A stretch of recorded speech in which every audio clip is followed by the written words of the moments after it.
Hi there. Going back to books about music, I'm going to talk about this one, which is called Bigger Than the Beatles by Bill Harry. And the topic, which is bigger than the Beatles, is Liverpool itself and its cultural heritage. So, Bill Harry, obviously, I've reviewed a couple of his books already. He was the editor of Merseybeat, or he became the editor and the founder of Merseybeat, which was probably the only regional music paper in the country at the time. Everything else was a national basis from London, and he exclusively covered the Merseyside scene. And he was a very good friend of the Beatles, in particular John Lennon. So it really is an inside view. And in the introduction, he talks about some of the kind of almost hostility towards Liverpool from London. And he mentions he was conducting a TV crew around Penny Lane. And it was a very nice summery day. Everything was bright and everything. Now, Penny Lane is and was a very nice area of Liverpool, Egbert Road, big junction there. I spent quite a bit of time there when I was young, and it was a great place. But this TV crew wanted to show a more seamy side, and they wandered around till they found a back alley with some rubbish in it and did the filming there. And really, it was the Beatles who broke the London-centric hold on the music and the entertainment industry in general by the breakthrough being from Liverpool. And this allowed bands like the Hollies from Manchester, the Animals from Newcastle, the Moody Blues from Birmingham, just to name a few, Joe Cocker from Sheffield, to also gain international prominence. And even though London was still the centre where most of the recording took place, at least they were looking further afield for the talent. So one of the things the book does, it talks about Hamburg, a subject I've talked about quite a bit in some of these reviews. Bill Harry puts into perspective by saying the most Hamburg had in the way of venues for rock music was 3, and generally there was only 1 operating at any one time. And in Liverpool it was over 300.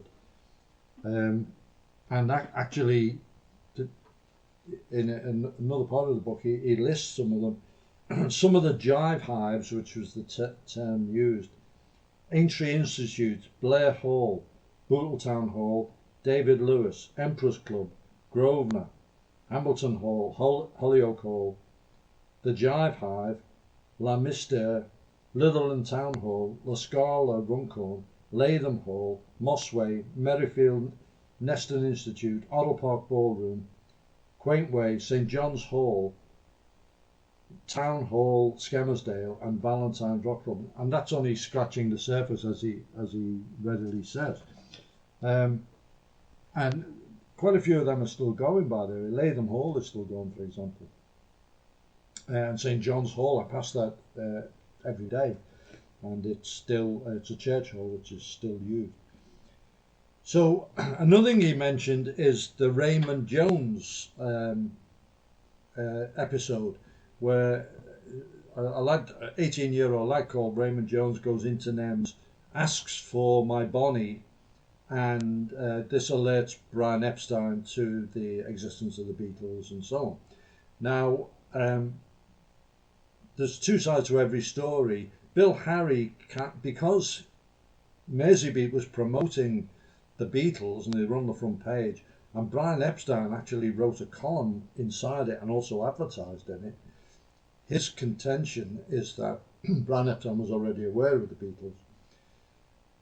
And then there are people who've worked for NEMS who actually said Brian Jones didn't exist.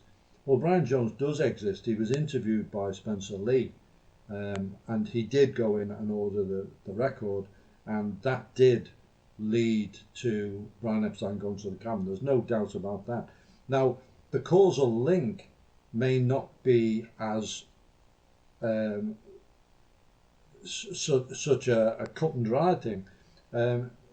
He may have, by ordering the record, and Brian Epstein had a reputation that he would always supply a record. So he was motivated to go and find this record.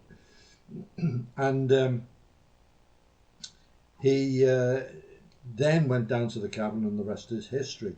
But there's no doubt Raymond Jones did exist. Then he goes back in time to Merseyside artists who topped the charts, and this was Frankie Vaughan, talks about his career in detail, Lisa Rosa, and Michael Holliday. And I remember Michael Holliday. He had a really nice voice, and on kids radio there's a program for children. I think it was on a Saturday, and almost every week Michael Holliday singing The Runaway Train, and also there was The Ugly Duckling was also played. I always remember those two records being played. That's the kind of thing kids had to listen to back then. But Michael Holliday did have a really good voice. Then into the rock era is Billy Fury, and Billy Fury was really quite talented, and he did an album where he wrote all his own material, and he wrote some really good songs, and certainly deserves his place in rock history without a doubt. Then another myth he addresses is the Cunard Yanks, and this is the thing that the groups got their American import records from their relatives who served on the liners, plying between Liverpool and New York, basically. And now I had quite a few relatives, uncles who did that, and I'm sure they brought records back, but I think they were mainly the country and western and the older records, and many or most of the bands interviewed denied that they got their records from the Seamen. And Bob Wooler actually said that all the records that were being played in the cabin, or the songs, were from records that were available. You could track them down, buy them in the UK. Might have took a bit of work and so on. And then also in that chapter is King-sized Taylor, who has got a chip on his shoulder about the Beatles, and never ceases to dig at them. And he reckons that they copied his repertoire. But if you look at the timeline, it's very difficult to say that that's what happened, because by the time they went to Hamburg and they needed that repertoire and started playing all that stuff, they certainly hadn't got that off King-sized Taylor, because he don't think he was really on the scene, or the paths never really crossed. And then another thing in the book is the return to Liverpool from Hamburg, the 27th of December at the Littleton Town Hall, and Bill Harry interviews the promoter of that event, Brian Kelly, and Brian Kelly confirms that he put doorman on the dressing room to stop other promoters getting to the Beatles, because he recognised straight away just what they were. And from that day, he didn't want to pay their fee. Bob Woolen negotiated the fee, and it was the highest fee in Liverpool, and this was sight unseen. No one knew who they were. He begrudgingly paid, and from that day on, they were the highest paid band in Liverpool, and they were always the top. So another chapter is about the black influence, and quite a bit's been made about this. There was a forum thread I read on a Merseyside or a Beatles forum, and some people have tried to assert that there was a tremendous local black influence on the scene, and it's just not true. It didn't happen. Now, what the guys were playing was not exclusively, but very, very in the main black music. What has become known as R&B, Chuck Berry, Little Richard, that kind of stuff. Later on, Motown. But they were covering it. They were also covering, obviously, Buddy Holly, people like that, the Everly Brothers. But, without a doubt, it was black music being played through the prism of Liverpool bands.